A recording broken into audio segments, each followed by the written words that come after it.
Welcome to Cozy Noah Vibes, where we listen, relax, and gently drift off to sleep. As always, I'm Noah, your host. Thank you so much for joining us tonight.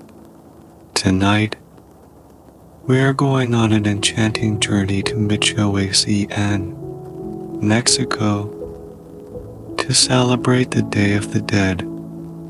While this story fits our seasonal theme perfectly, it's not scary at all, so you can relax and fall asleep at any time. Now, let's take a moment to relax our bodies and minds to get ready for our story. First, let go of everything from today. Relax. There's nothing more you need to do. Imagine yourself releasing all the burdens and letting go of any inner turmoil. Take a deep breath. Inhale through your nose and exhale through your mouth, feeling your body sink deeper into your bed with each breath out. During this exercise and our story, thoughts may come and go, and that's okay.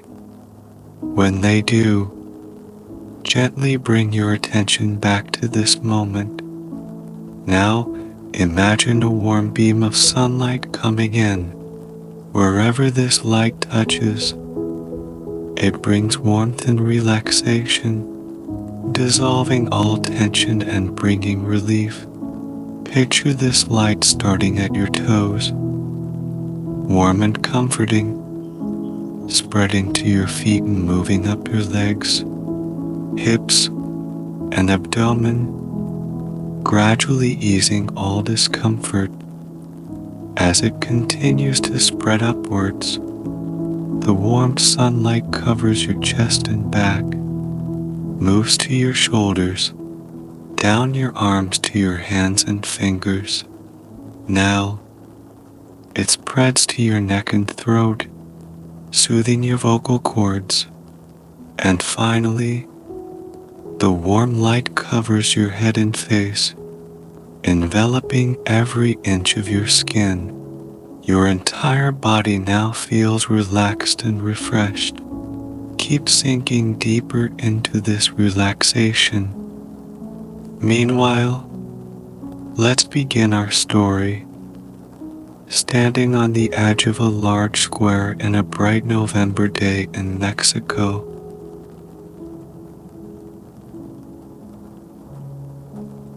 the bright sun shines on the green grass square. You raise your hand to shield your forehead from the dazzling light. People around you are preparing for the long night ahead, as the Day of the Dead begins when the sun sets. This is part of the Dia de los Muertos celebration, sometimes also called Dia de Muertos or the Day of the Dead. Some believe the souls of the departed come back to eat, drink, and visit their former places. It's a time for families to gather, remember their loved ones, and celebrate their lives. In the region around Lake Pátzcuaro, the celebration started weeks ago. The lake is located in the state of Michoacán, on the Pacific coast west of Mexico City, where some of the most famous Day of the Dead events are held.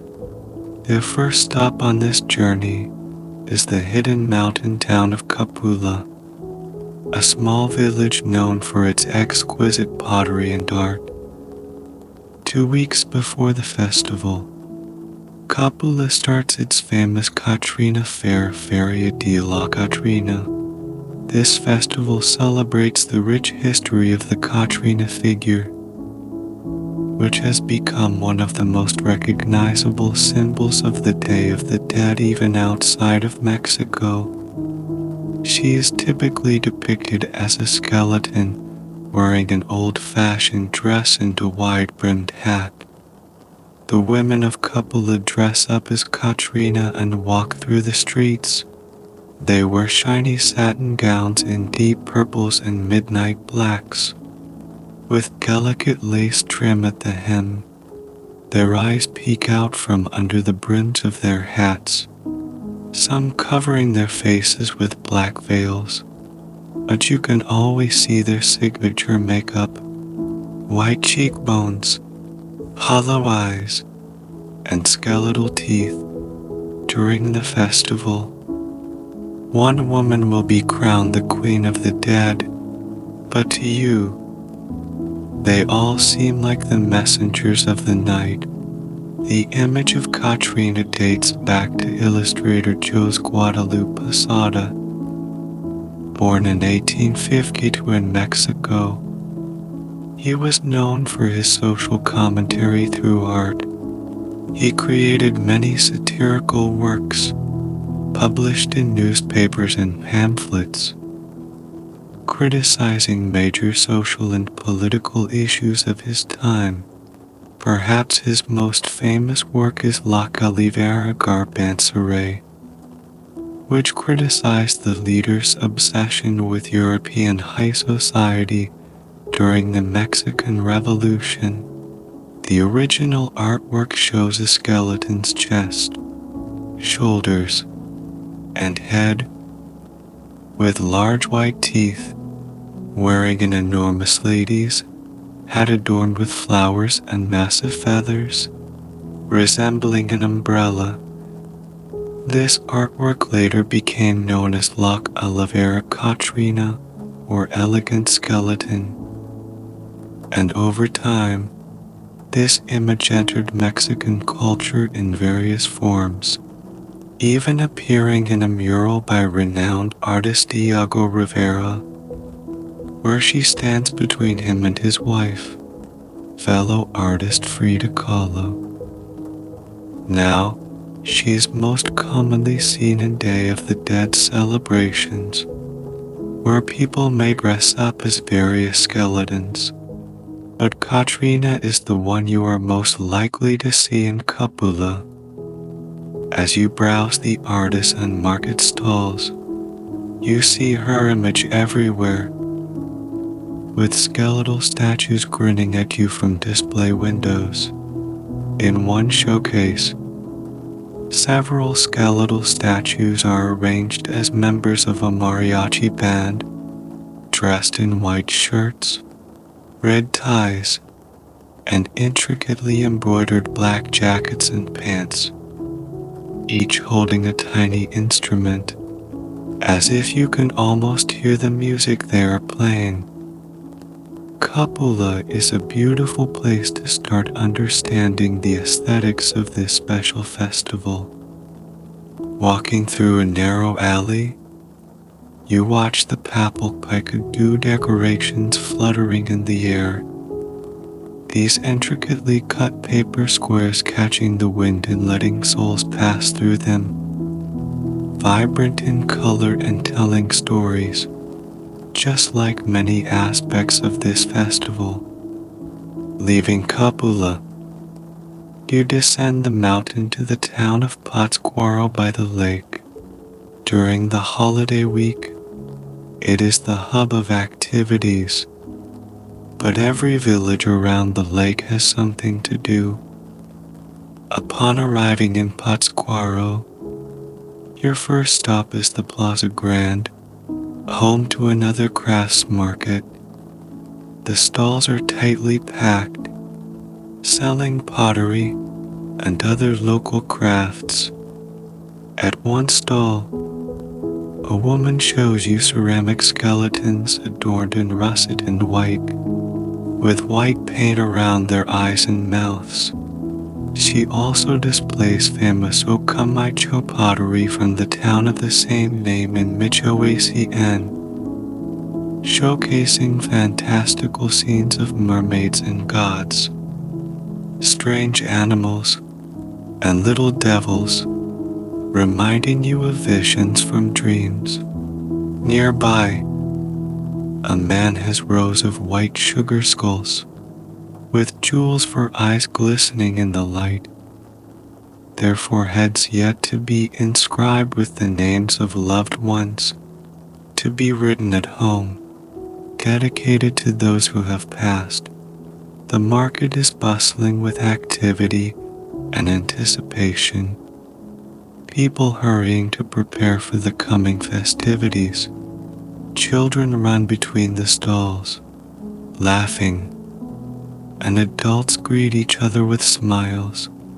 Although the festival is about death, it carries a sense of joy and humor, celebrating life and the rich bonds of family, which are especially profound at this time.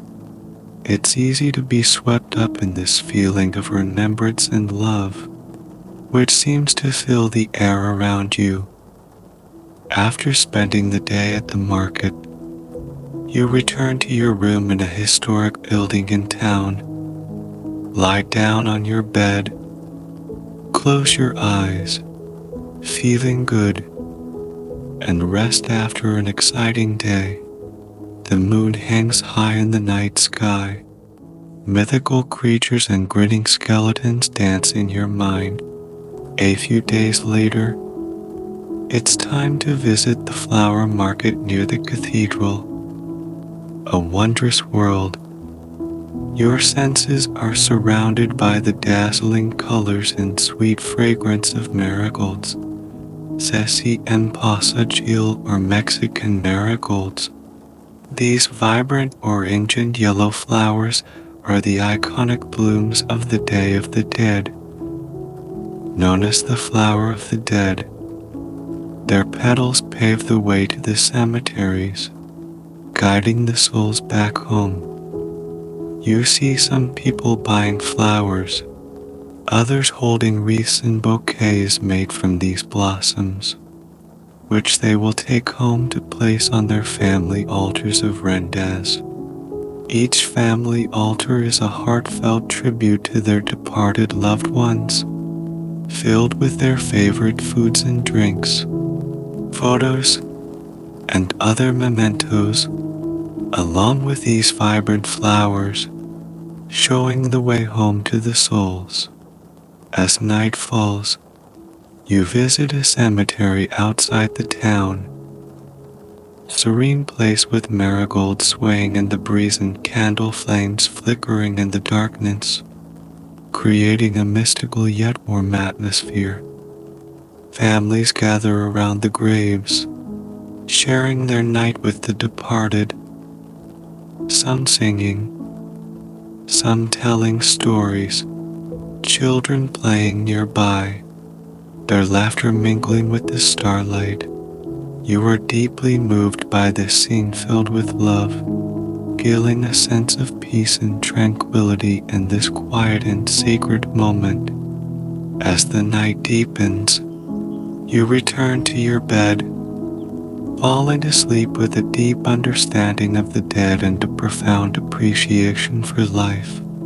Thank you for joining us tonight. We hope this journey to the dead has brought you a sense of peace and relaxation. If you enjoyed our story, please remember to like, subscribe, and share it with those around you.